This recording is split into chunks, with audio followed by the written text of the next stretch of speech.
On Tuesday, radio host Tavis Smiley is moderating the Climate Justice Symposium at the California Science Center. Mayor Karen Bass will be there along with many other black leaders. The event is airing live on C-SPAN, and it's just one part of KBLA Radio's year-long climate justice campaign. Here now is Tavis Smiley. You know him as the host of the Tavis Smiley Show on KBLA Talk 1580.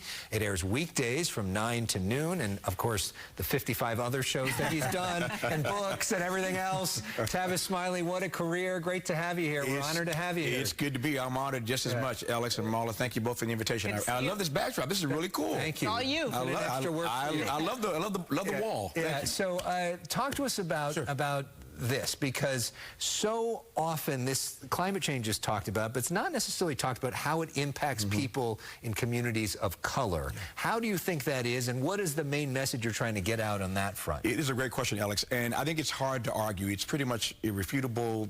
The data is incontrovertible. Climate is the urgency of now. Climate justice, climate equity, climate resilience, no debate about that in my mind.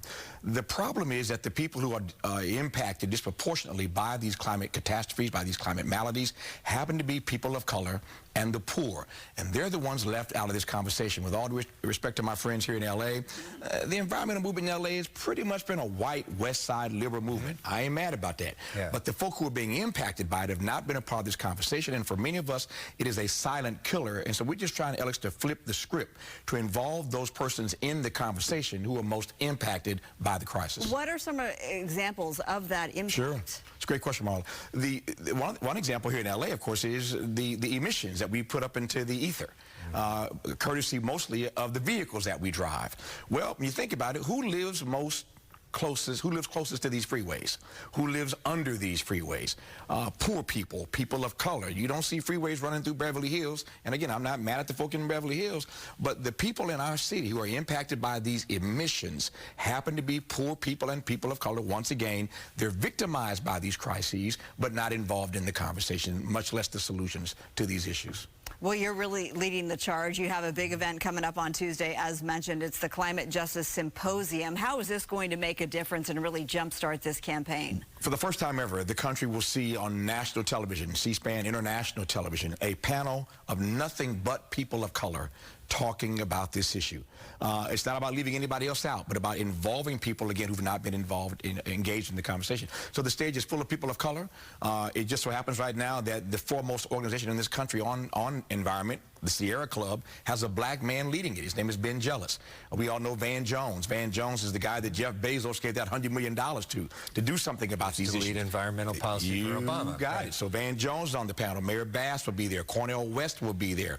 The Godfather, they call him really the Godfather of environmental justice, Dr. Robert Bullard out of Houston will be there. So it's a stage full. Stephanie Wiggins, who runs Metro, and those issues. I just saw your report about Metro a moment ago. So that it's a stage full of thought leaders, influencers, opinion makers of color on this issue. And I hope, again, it will just expand the conversation in this country about who's impacted by these crises. Of course, you're a political junkie. Yeah. Cornel West is running for president against Joe Biden. Joe Biden is going to be in town tomorrow at a big fundraiser with Barack Obama by his side. Joe Biden has not been doing as well in the polls with African-American men specifically as Barack Obama. What do you make of that? Are you concerned by that? And why do you think that is? I was in Washington early this week at the White House. I saw the president at the Juneteenth celebration early this week. And I think the polls are a bit skewed. I don't think that the numbers are going to be nearly as I've seen polls as high as 20-25% of black men voting for Donald Trump. I don't buy it. I think the pools that they're surveying are not large enough. I don't buy that. But certainly the president's black numbers are soft.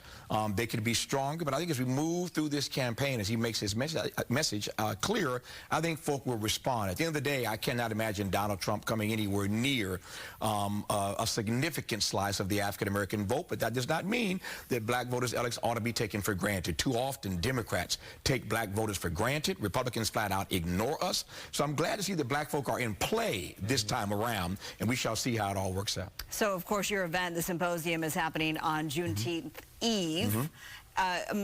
This is a one-day event, 3 hours on C-SPAN. This is a year-long campaign, though. So what can communities of color expect throughout the rest of the year? Yep. If you go to our website, head to shameless plug, but if you go to KBLA1580.com, we lay all this out, so I can't express all of it in 30 seconds. But we are doing year-long conversations with all kinds of experts about these issues. We're doing a number of community events. We're just about to announce a big community event with LADWP, giving away some cooling fans for seniors this summer as this heat starts to increase. So there are community events that we're doing, there are conversations that we're doing, but it's all detailed on our website at KBLA1580. We raised over $2 million for this campaign. Nobody made us do this, but it's something we did because we see the impact it's having on our community. I never feel shame about plugging. Well, I was going to say, we plugged you. I get it, but Go for it. I couldn't give you all the detail of what we're doing, but the website has it laid out. Well, let's put them up one more time. Some of the details up on the screen. The Climate Justice Symposium, California Science Center, June 18th, 4 to 7. Watch it live on C-SPAN. Registered to attend in person, and it's open. People can come. Free to the public. Free to the public. Free to the public, which is a great thing. Good Alex, Marla, thank you both very much. Thank you so much. much. Have a great weekend. You too. Still to come.